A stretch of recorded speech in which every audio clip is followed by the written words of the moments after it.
que nós temos aí? Nós temos agora uma pergunta do professor André Luiz, lá do Rio de Janeiro. Ele começa pedindo desculpa porque ele vai fugir um pouco do tema, um pouco do assunto. E ele pergunta o seguinte: como resolver o problema da desmotivação dos professores em relação à hora-aula, uma vez que a carga horária é muito superior ao que é pago? Alguns professores acabam pagando para trabalhar. Ele gostaria de um comentário de vocês a respeito. Olha, eu acho assim, primeira coisa, as pessoas precisam... Esse mercado não é um mercado fácil, né? A primeira coisa, vamos pontuar. Falar de dinheiro na educação física não é um mercado fácil. Mas, ao mesmo tempo que não é um mercado fácil, é um mercado que está crescendo muito. É um mercado com muitas oportunidades. Mas essas oportunidades são para as pessoas que querem se diferenciar. Né? Eu parto de um princípio, falo isso muito para as pessoas que trabalham junto comigo, nos alunos.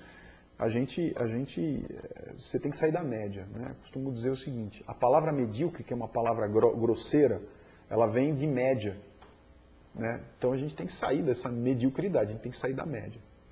Então eu vejo assim, de um lado eu queria falar isso para vocês, ou seja, o profissional na nossa área tem muitas oportunidades, né? E eu costumo dizer o seguinte: o profissional que reclama, a hora-aula, espera um pouquinho, você faz a sua hora-aula, né? Às vezes é difícil, você trabalha num lugar que a hora-aula é pequena. Agora, ninguém trabalha, ou melhor, a grande maioria das pessoas trabalha em lugares e elas sabem quanto elas vão ganhar. Então, se ele está pagando para trabalhar, ele sabia disso quando ele foi contratado. Então, isso é a primeira coisa que eu queria pontuar, tá?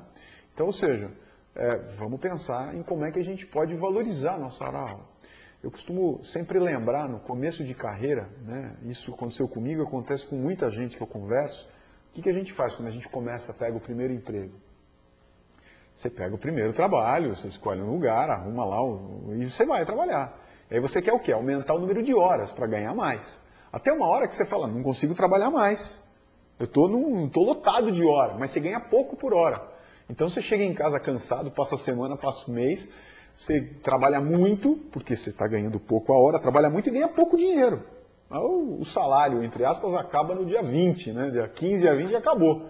Né? Aí o que acontece? Você fala, pô, como é que faz para mudar essa situação? Aí você tem que mexer numa outra variável. A primeira variável que você mudou foi qual? Você aumentou o volume de horas trabalhadas. Trabalhei muito mais, mas você continuou ganhando pouco. Aí a segunda variável é o quê? Eu tenho que ganhar mais. Aí como é que faz para ganhar mais? Se diferencia, saia da média. Então, acho que o grande lance aí é assim, a gente tem que sair da média. E obviamente, do outro lado, saber escolher isso melhor, né? Saber escolher. Ninguém, obviamente, tem que pagar para trabalhar, não sei, eu já paguei muito para trabalhar no começo de carreira, quando estagiário, no começo, ganhava muito pouco, eu acho isso muito importante. Por quê? Porque eu estava ganhando do outro lado, você está aprendendo, você está conquistando, faz parte. Eu acho que existem momentos que cada um tem que balizar o seu. Agora, você tem que buscar outras oportunidades, buscar outras opções. Eu acredito que o profissional não vai ficar rico ganhando hora-aula em lugar nenhum. Eu acho que isso, a gente deixa sempre isso muito claro. Agora, é uma ótima oportunidade para a gente aprender, para a gente crescer, para a gente desenvolver e buscar outras variáveis. Não tenho dúvida, aí eu quero colocar uma outra coisa antes de passar a bola para os convidados, que é o seguinte. Eu não tenho dúvida também que o mercado está crescendo, que o mercado cada vez mais está sendo valorizado. Tem um exemplo para vocês. Quer um exemplo? Aqui, hoje, eu vou dar um exemplo aqui de São Paulo e vocês transfiram para todas as cidades. Personal trainer em São Paulo, em academia de médio ou grande porte, cobra de 50 até R$80, R$90. Vou dar um exemplo para vocês. Tem gente que cobra mais, tem gente que cobra menos, mas uma média. Diz uma coisa, uma pessoa que paga hoje, R$70 por hora aula. Faz essa proposta de R$70 hora aula há 10 anos atrás. Ele pagava? Eu estou falando do aluno, ele pagaria? Não. Vai mais, 15 anos atrás, não paga. Criou-se uma cultura, vem criando-se uma cultura ao longo dos anos de valorização do exercício físico.